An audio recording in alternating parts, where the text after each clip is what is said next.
So I just came back from watching Tron in the theaters, and a lot of people are bashing it online already, like they did with Tron Legacy back in 2010. A lot of people said that it was very disappointing, and now people love it. People that were kids when they watched that film and now they're older, they say that it's a visual masterpiece. And what's my opinion on the film? The first time I watched it back in 2010, I didn't like it. I didn't saw it in the theaters, I saw it on DVD. I actually didn't even finish it. But 2 years ago, my cousin was very excited to show me the film fully in. So I watched the film completely and I was surprised. I liked it. I think it's a fine movie. And when it's about the first one, I watched it today.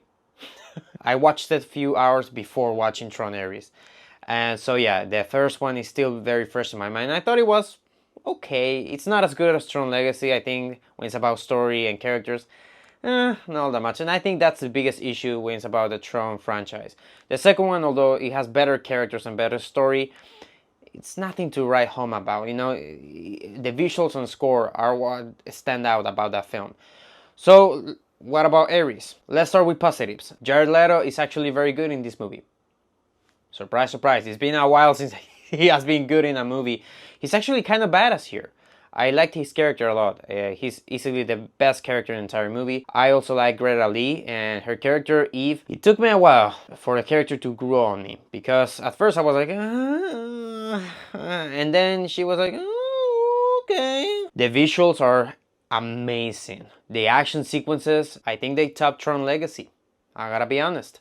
I like them more here. There are a lot of cool vibes during these action sequences. With the IMAX, I saw it on an IMAX screen in 3D, which they just hurt my eyes. It's not the film's fault, it's my eyes. My eyes are shit. My eyes don't work that much. But the screen was amazing and the sound was amazing. And speaking about the sound, Nine Inch Nails score, holy fucking shit, it's incredibly loud though. Very fucking loud. Except for the techno stuff, it's very different from Tron Legacy. It's dark, haunting, but also very cool. And it came to a point that I realized that, okay, I think they're using this score so loud because they know that it's the best part of this film.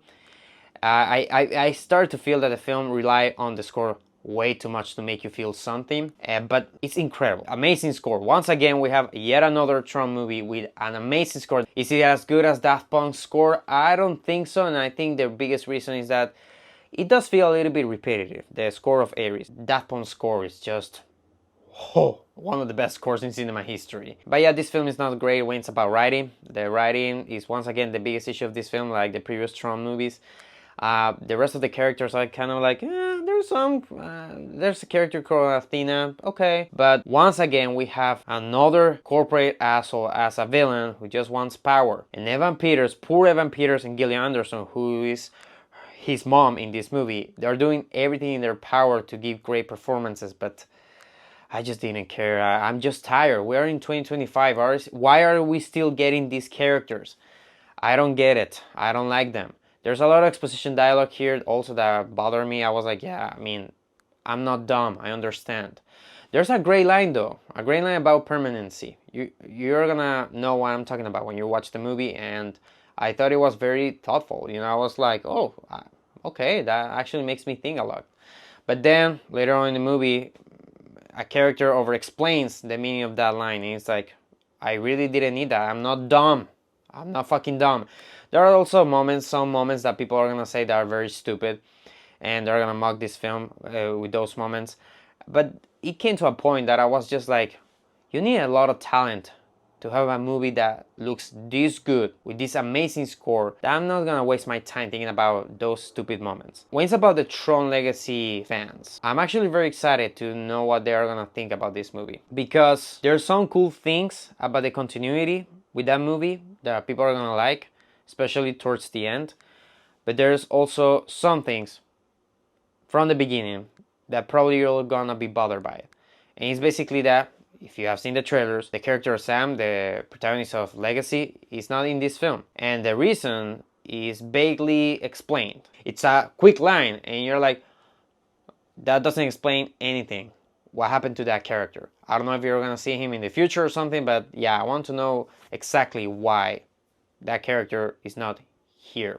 But if you love Tron Legacy because of the visuals and the amazing score, you're gonna love this movie too. I really enjoy it. And again, my eyes, I couldn't stand my eyes throughout the entire movie, and I still enjoy the experience. It's an audio-visual experience that you cannot miss in theaters. Just with the score, it's worth the price of the ticket alone. So yeah. Yeah, I liked it.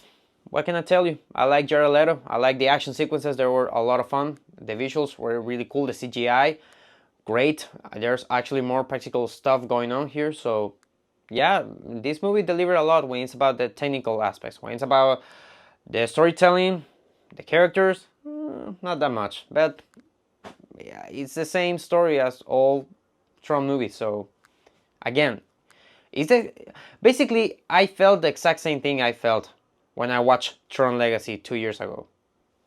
It's fine. It's good. It's entertaining. I'm gonna give Tron Ares a 7 out of 10. I'm positive that kids that watch this film now are gonna love it. And in 15 years, they're gonna say that it's also a visual masterpiece. The exact same thing that happened to Tron Legacy. I'm sure of that. There's also a mid-credits scene in this film. If you're a big Tron fan, like a big fan of this franchise, you're gonna understand the reference.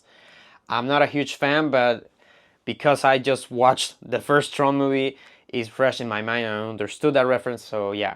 Stay to the credits, although it's just like 2 seconds after the credits start. You're not gonna miss that moment, so yeah.